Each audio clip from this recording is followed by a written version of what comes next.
Poland is becoming an intimidating military force in Europe, and it's making Putin sweat. A lot. And with good reason. Here's the situation. The balance of power in Eastern Europe is changing rapidly. Russia, the traditional leader in the region, is in decline. Poland, on the other hand, is rapidly gaining strength. In 2023, it is at its strongest standing in the European balance of power since the days of the Polish-Lithuanian Commonwealth in the 17th century, and is currently engaged in a large military buildup that would see it create the strongest fighting force on the continent. For Russia, this poses even more problems than those it has already dealt with in its weakening geopolitical standing, as strong Poland all but guarantees to put a hard limit on Russia's geopolitical ambitions in Eastern Europe and the Baltic Sea. Might we be seeing the beginnings of a purported Thucydides trap scenario in Eastern Europe, where a rising Poland causes fear in the Russian leadership about potentially being displaced as the ruling power in the region? If war did break out, would the Russian military be able to conquer Poland on its own? Let's take a look at the balance of power in Eastern Europe and the Baltic, and how well Russia would do against a much better armed Poland. Poland and Russia have a long history of warfare, with each prevailing over the other on numerous occasions. After the end of the Cold War and the fall of the Soviet Union, Poland went on a spree of breakneck economic growth and joined NATO in 1999. Starting in 2014, Poland began a military buildup. The country had previously been under the NATO guidance of spending 2% of GDP on defense, but in 2022, it spent 6% on its military, by NATO estimates. It is increasing its defense spending. In 2023, it structured its national budget to spend 4% of GDP on its militaries, making it one of the biggest defense spenders in NATO per capita. Poland can afford this. It has been Europe's biggest economic success story of the 21st century, with an average annual GDP growth rate of almost 4% since the end of the Cold War in 1991. In a generation, Poland has gone from an impoverished communist vassal state to a budding power. That Poland would increase its defense spending and military ambitions since 2014 is no coincidence. It was the year when Russia intervened in the Ukrainian Maidan unrest, illegally annexed Crimea, and carved separatist territories away from Kiev's control in the Donetsk and Luhansk oblasts. The Poles, who have a long historical memory, understood what Russia was up to and prepared for a potential confrontation. As a result, the Polish military is far more capable than it was even a few years ago. In the recent past, Poland has been using Soviet-era equipment that the Russian military also uses and is accustomed to dealing with. Such equipment includes tanks like the T-72 main battle tank and the fourth-generation MiG-29 fighter jet. However, Poland is now slowly but steadily getting rid of this equipment, often through donations to the Ukrainian military. It is instead acquiring and training its soldiers to use modern equipment, especially from the United States and South Korea. This new equipment includes an initial order of 32 fifth-generation F-35 Lightning II fighter jets, to be delivered between now and 2030. Poland has also ordered 48 South Korean F-A-50 light combat aircraft, which can operate in air-to-air or air-to-ground scenarios, and is ideal for helping transition Polish pilots to the F-35. For closer air support, Poland has purchased 96 American AH-64E Apache attack helicopters. Meanwhile, to defend its skies, Poland is purchasing $5 billion worth of American Patriot air defense missiles and $4 billion worth of British CAM air defense missiles.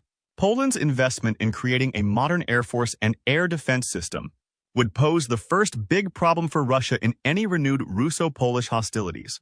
Russia has been unable to establish air superiority in Ukraine, and Ukraine had a much less capable air force and air defense network than the ones Poland is now acquiring. Military experts expect that Russia will have about 24 of its newest fighter jet, the fifth-generation Su-57 Felon, in service by the start of 2024. In 2019, Putin announced plans to have a fleet of 76 of these planes in the Russian Air Force's fleet by 2028. However, international sanctions placed on Russia for its invasion of Ukraine threaten those plans because it is now much more difficult for the Russians to acquire the high-tech components needed for their construction.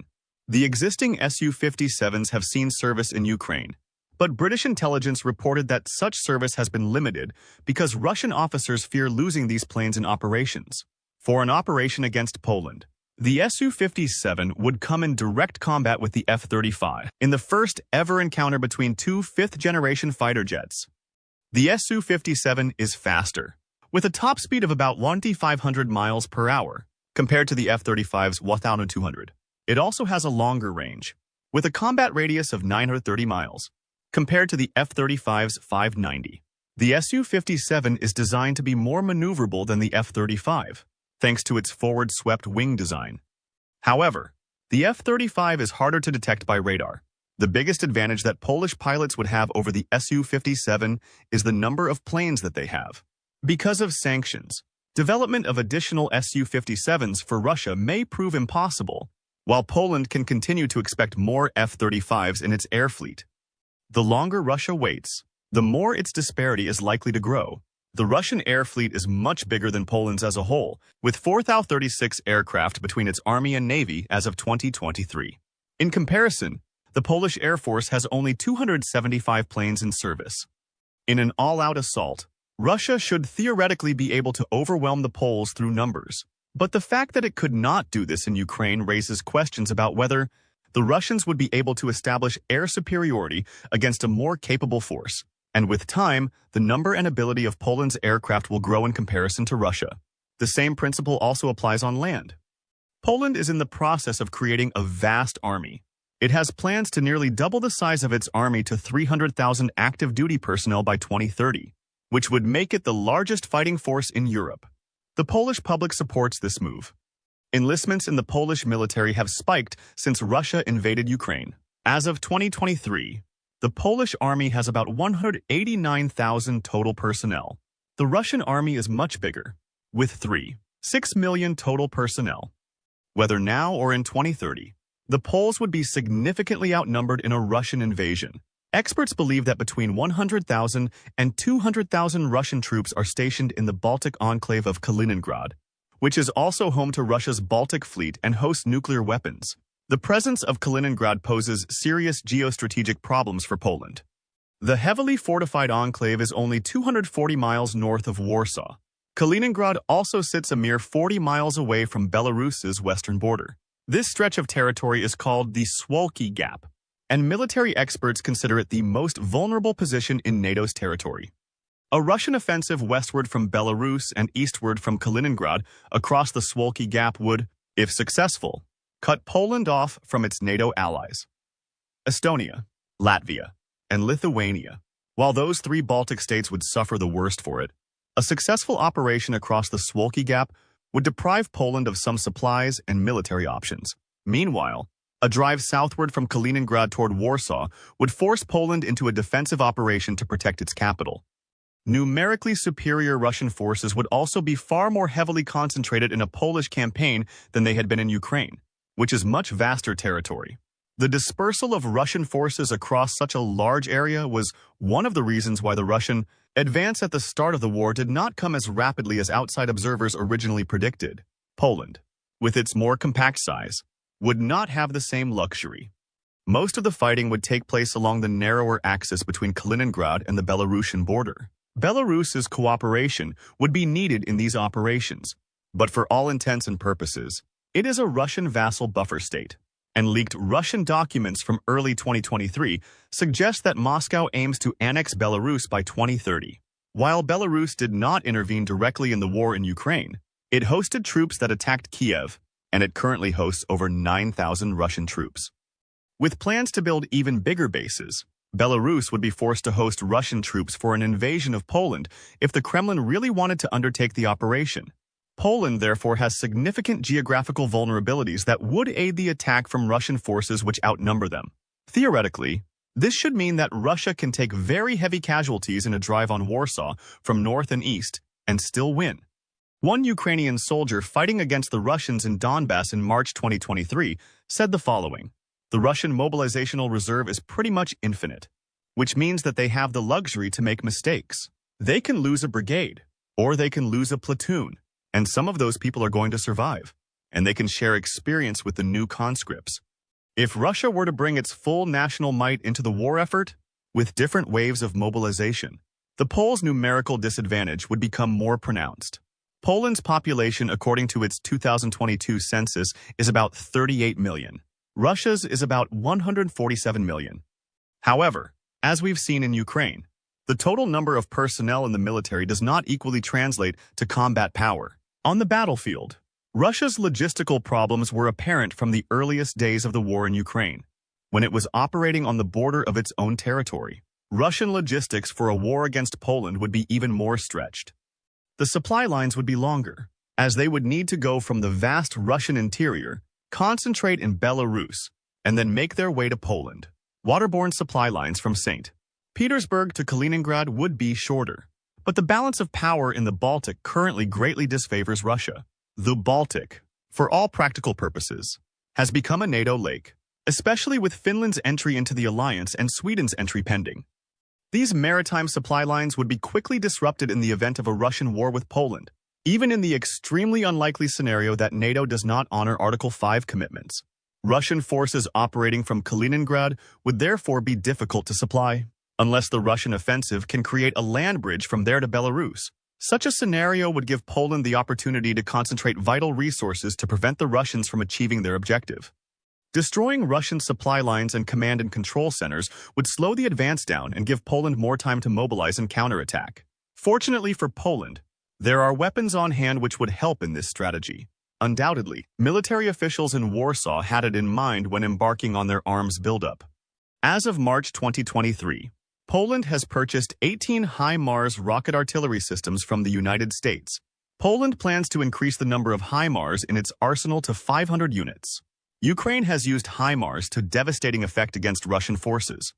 HIMARS is a highly precise delivery system and attacks on key assets like ammunition and fuel depots, command and control stations, and other supply routes crippled Russian positions and allowed the Ukrainians to retake vast swathes of territory in the late summer and autumn of 2022. HIMARS can come with a magazine of 6 MLRS rockets, most notably the M31 GMLRS Unitary, which can hit targets up to 70 kilometers away. Poland's HIMARS, however, will be even more capable because the Poles have made an initial order of 45 ATAK-EMS missiles. These munitions have a range of 300 kilometers and would offer the Poles excellent options in striking critical Russian targets. Presumably, staging points in Kaliningrad and Belarus would be a high priority for Poland's HIMARS systems and ATAK-EMS missiles, especially since the enclave would be difficult to resupply by sea. ATAK-EMS can reach that far, and Poland would not hesitate to use its missiles in this way. The damage Ukraine did to Russia with only a few dozen HIMARS systems and without ATAK-EMS missiles would pale in comparison with what the Poles could do with many more such systems and the longer-range ammunition. Poorly organized and supplied Russian forces, which would need to operate further from their own territory to begin with, would prove ripe targets for a hail of HIMARS fire. And HIMARS is not the only modern rocket artillery system that Poland is getting its hands on. To supplement HIMARS, Poland is purchasing the South Korean K-239 Chunmoo MLRS platform. The first batch of 18 of these arrived in Poland in 2023, and the Poles plan to increase the size of the force to 288. The Chunmoo, which was designed to counter long-range North Korean artillery, can fire several types of unguided rockets, with ranges between 30 and 45 kilometers, guided rockets that can hit targets 80 kilometers away, and a ballistic missile capable of strikes up to 290 kilometers. The Chunmoo launchers would put further pressure on Russian supply lines and communications. In Ukraine, the Russians have adapted to HIMARS by placing their critical assets further behind the front lines. They would try to do this in a Polish campaign too, but Poland will have longer-range weapons between ATAK-EMS and the Chunmoo-launched missiles. Additionally, Russian supply lines will be longer, with less room for dispersal of critical assets, because of the more compact front that would come from a military confrontation between Poland and Russia. This is where Russia's numbers might wind up working against it, as more troops would be concentrated and vulnerable to rocket and missile attacks. The Russians have also shown poor signal security in Ukraine, which led to many HIMARS attacks on important targets. The Russian military has a poor command structure and doctrine, with centralized control, that discourages initiative in junior officers and aggregates decision-making to commanders further from the front. MLRS attacks on supply lines and communication hubs would therefore slow the Russian advance into Poland considerably. with confused masses of Russian officers being unsure about how to act when not in communication with their superiors. In contrast, Poland's command structure should be far more nimble and adaptive thanks to superior NATO doctrine, and better protected against the problems that come from a top-heavy organizational structure. Heavy rocket and missile attacks against Russian forces trying to establish a land bridge from Belarus to Kaliningrad would probably prove effective in slowing the Russian advance, raising Polish morale, and causing chaos in the Russian command. Poland is also investing heavily in modern tanks to further bolster its ground fighting capability. 250 M1A2 Abrams, 116 M1A1 Abrams, and 1,000 South Korean K2 main battle tanks are on the way. While the Poles are slowly but surely shedding their stockpile of older, Soviet-era tanks like the T-72, the Poles are often donating this equipment to the Ukrainians. Meanwhile, Poland's current arsenal also has more than 240 Leopard tanks, which would find themselves comfortable among the modern American and South Korean tanks set to arrive. Poland also plans on having a fleet of 1,000 of its native Borsuk infantry fighting vehicles, which are being designed to work alongside the incoming K2 tanks. In total, the Poles' armored forces will dwarf anything else in Europe. For a country that has long prided itself on its armored forces, the Russian tank units have done poorly in Ukraine. Almost 2,000 tanks have been destroyed or abandoned there. Russia has also been hesitant to deploy its supposed latest and greatest tank, the T-14 Armata, in Ukraine. In early September 2023, it withdrew the few armadas there, after supposed successful tests. The Russians might not have any choice but to be less hesitant with the Armata in a hostile encounter with Poland. Unfortunately for Russia, there are only a small number of armadas in service. A test batch of about 40 was available in 2021, far short of the 2,300 the Kremlin said it would have by now. Such claims were made a decade ago. Even if the tanks are as good as the Russians say, and there is good reason to believe that they are not, there are too few armadas to affect the course of a conflict. And with Western sanctions in place for the long haul, it's unlikely that Russia would be able to build up enough of the tanks to give it an advantage over the modern tanks Poland is acquiring. The Russian tank force still dwarfs the size of Poland's in sheer numbers. Russia fields significantly more tanks than any other country, up to about 12,600. However, only about 2,600 of those are main battle tanks, and only about a quarter of those 2,600 are the T-72B3B3M, T-80BVM, and T-90AM tanks that have modern fire control and sighting systems. Additionally, those are 2021 figures. Russia has lost many of its best armored assets in Ukraine since then. These tanks will be difficult for Russia to replace thanks to sanctions. Russia can break its archaic tanks out of storage, as it has been doing in Ukraine, but these would be cannon fodder for armored wave attacks to overwhelm the Poles through sheer numbers. On a narrow front, those numbers matter. Even though the Russians would take terrible casualties, Russia's ace in the hole may be its preponderance in artillery. The Russian army has always traditionally been an artillery-centered fighting force. The Russian Artillery Corps has about 6,000 gun and rocket systems as of 2023. Poland is modernizing its gun systems with plans to purchase 600 South Korean K9A1 self-propelled howitzers that can hit targets 34 miles away. Russia would have more artillery than Poland in any scenario. But despite what they report about their artillery having one of the world's best fire control systems, Russian gunners are often poorly trained, inaccurate, and following bad doctrine. The result is many wasted shots.